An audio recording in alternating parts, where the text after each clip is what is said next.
When you're in the suffering, in the struggle, in the mourning, it's hard to see what God is about to do. You pray, you cry, you wait, yet nothing seems to change. Most of the time, God doesn't give you a preview of what's coming. He doesn't show you the healing while you're still hurting. He doesn't show you the breakthrough when you're surrounded by walls. All you can see is more of the same. The Babylonians are bigger, the depression is deeper, the loneliness feels endless, the mountain seems immovable.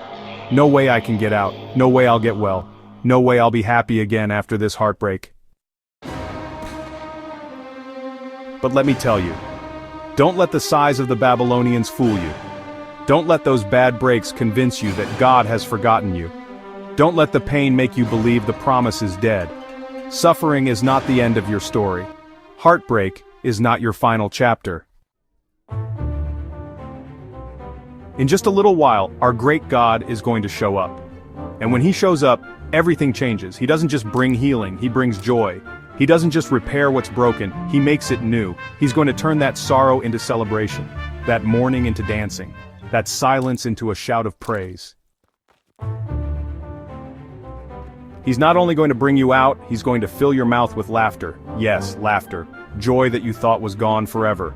Peace that passes all understanding. Hope that lights up the darkest valley.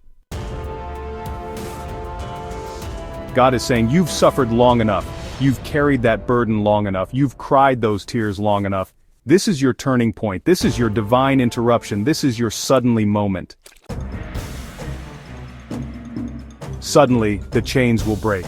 Suddenly, the doors will open. Suddenly, that diagnosis will shift, that opportunity will arrive, that relationship will be restored. Don't base your faith on what you see. Base it on what he said. He said he'd never leave you. He said he'd work all things together for your good. He said joy comes in the morning, and morning is closer than you think. You may not feel strong, but he is strong in you. You may not see a way, but he's already made one. You may not understand, but you don't have to. You just have to trust. You've been faithful, you've been praying, you've been standing. Now, get ready to receive.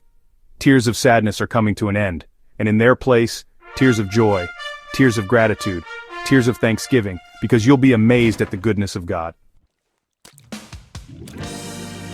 So don't quit in the pain, praise through it. Don't give up in the waiting, worship while you wait, because your breakthrough is not a maybe, it's a matter of time. And when it comes, the world will know that God is faithful. Share this message with someone who needs to hear it, because someone you know is fighting a silent battle, and this could be the word that sets them free.